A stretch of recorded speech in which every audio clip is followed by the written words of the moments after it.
Bakit nga ba nasasaktan daw si Shaitan o si Iblis sa apoy samantalang sa apoy siya nilikha?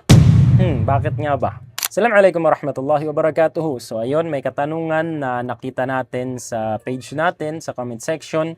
At kung saan kaniyang katanungan dito ay bakit daw si Shaitan nasasaktan sa apoy samantalang siya naman ay ginawa mula sa apoy? Hindi ba't nakakapagtaka kung hindi mo lalaliman yung pag-iisip mo dito at kung hindi natin kukuhanan sa banal na Quran yung kasagutan at sa mga ahadith ng mahal na propeta Muhammad sallallahu alaihi wasallam, mapapaisip ka naman kung bakit nga ba si Iblis o si Shaitan ay nasasaktan sa apoy na kung saan paparusahan sila ng Allah subhanahu wa ta'ala, itatapon sa impyerno na kung saan naglalagablab yung apoy sa impyerno. Kung isipin mo, paano siya masasaktan samantalang ginawa naman siya ng Allah subhanahu wa ta'ala mula sa apoy, hindi ba? So, ang dalil doon sa Suratul Rahman, sinabi ng Allah Subhanahu wa Ta'ala, verse 15, sabi niya, وَخَلَقَ الْجَانَّ مِن مَّارِجٍ مِّن نَّارٍ. Ang mga jin o ang mga syaitan, dahil ang mga syaitan ay mula sa mga jin. Yung mga jin ay may dalawang uri din. May mga Muslim na jin at may mga syaitan na mga jin. Yung mga syaitan na jin, yan yung nag-uudyok sa atin kung paano gumawa ng kasalanan, at yung mga mabubuting jin naman, yan yung mga Muslim na jin na hindi sila nanggagambala sa mga nilalang ng Allah subhanahu wa ta'ala katulad nating mga tao.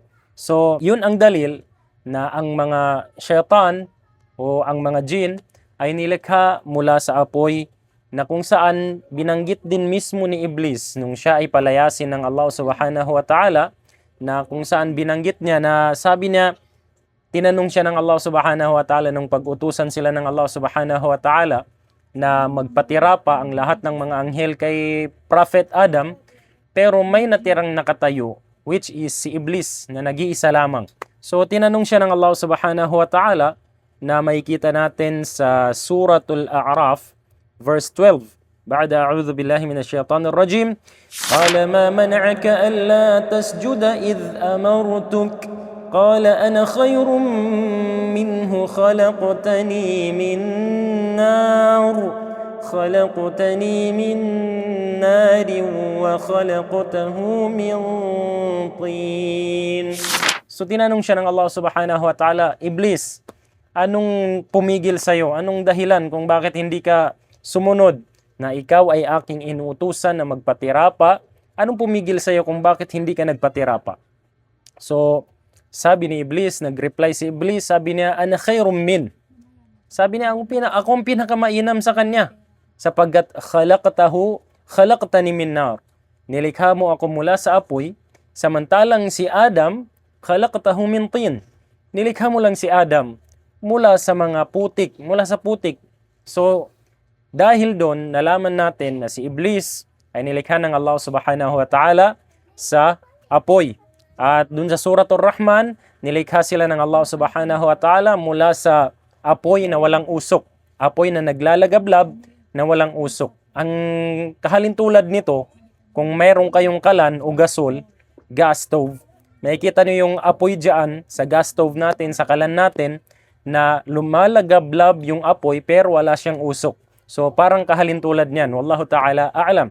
So ganyan sila nilikha ng Allah subhanahu wa ta'ala. Pero ang katanungan ng brother natin, bakit sila nasasaktan o masasaktan ng apoy samantalang nilikha sila ng Allah subhanahu wa ta'ala sa apoy? So ang kasagutan ay logic din, at pati na rin sa Quran. Kahit i-logic natin na kung saan sinabi ng Allah o sinabi ni Iblis doon sa talata na yun na ipinahayag ng Allah na khalaqtahu min tin. Si Adam, nilikha mula sa putik. Eto, bigyan ko kayo ng halimbawa. Tayo, nilikha tayo sa putik. Pero kapag nabagsakan tayo ng landslide, which is putik yan, ikakamatay natin. O masasaktan tayo kapag binagsakan tayo ng malaking landslide.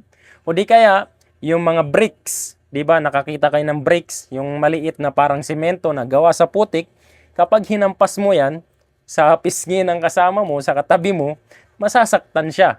Kahit na samantalang putik din yun. Tapos ginawa ka sa putik. So ganun yung simple na kasagutan. Kahit tayo, gawa tayo sa putik, Pero kapag hinampas tayo ng putik, masasaktan tayo, nararamdaman natin. So ganun din si Iblis. Ginawa siya sa apoy, kapag sinunog siya sa apoy ng Allah subhanahu wa ta'ala, mararamdaman din niya ito at masusunog din siya. Kahit nga yung mismong impyerno ay nagkakasunugan sila. Sa hadith ay meron tayong matatagpuan na yung impyerno ay nagko-complain sapagkat nasusunog niya mismo ang kanyang sarili. Kung bakit nangyari na merong taglamig at merong tag-init dahil hinati ito ng Allah subhanahu wa ta'ala. So meron tayong mararamdaman na winter at yung tag-init, na dito nagsimula ito nung mag-complain ang impyerno na nasusunog niya mismo ang kanyang sarili sa sobrang init nito. So ang sobrang init ng impyerno ay 69 times, yung 70 times yung init ng impyerno, at yung isa lamang yung init na napunta dito sa mundo. Kaya sa araw ng muling pagbuhay, sa araw ng paghuhukom, ang apoy natin dito sa mundo ay magiging 69 times na init. Ipunin mo na yung pinakamainit na apoy dito sa mundo, 69 times pa yan doon sa araw ng paghuhukom. Ganong kasakit, ganong kahapdi ang apoy. Sa ibang hadith, yung apoy sinilaban ng Allah subhanahu wa ta'ala, pinagliyab ng Allah subhanahu wa ta'ala ng 1,000 taon hanggang sa naging pula ito. Muli itong sinilaban ng Allah subhanahu wa ta'ala ng 1,000 taon hanggang sa naging puti ang apoy sa impyerno. Ngayon, nung maging puti ang apoy sa impyerno, muli pa itong niliyaban ng Allah subhanahu wa ta'ala ng 1,000 taon muli hanggang sa naging itim na ang apoy sa impyerno. Ganito kalala, ganito katindi ang apoy sa impyerno, na kung saan nangitim ang apoy sa impyerno sa araw ng muling pagkabuhay o sa araw ng paghuhukom. Kaya naman si Iblis, mararamdaman niya ito, at ang mga syaitan at ang lahat ng tagasunod ni Iblis, na kung saan ipinangako din ng Allah subhanahu wa ta'ala, sinabi din ng Allah subhanahu wa ta'ala, matatagpuan sa surah Sad, sinabi ng Allah subhanahu wa ta'ala, verse 85, لَأَمْلَأَنَّ جَهَنَّمَ مِنْكَ وَمِمَّنْ تَبِعَكَ مِنْهُمْ أَجْمَعِينَ. Pupunuin ko ika ng Allah subhanahu wa ta'ala ang impyerno mula sa iyo, Iblis, at kung sino man yung sumunod sa iyo, sa mga yapak mo, sa mga bulong mo, pupunuin ko ang impyerno, sabi ng Allah subhanahu wa ta'ala sa angkan ni Iblis, na kung sino man yung mga followers ni Iblis, sumusunod sa mga katiwalian, korupsyon, pagpatay, pagnanakaw, lahat ng gawaing masama, pupunuin ng Allah subhanahu wa ta'ala ang impyerno sa mga taong yan. So nawa ay nasagot natin ang katanungan na ito ni brother, at maraming salamat sa 10 stars. Nawa ay pagpalain ka ng Allah subhanahu wa ta'ala at biyayaan ka nito ng Allah subhanahu wa ta'ala na higit pa sa iyong ipinagkawang gawa. Allahumma amin. Wa ila liqa. Shukran. Assalamualaikum.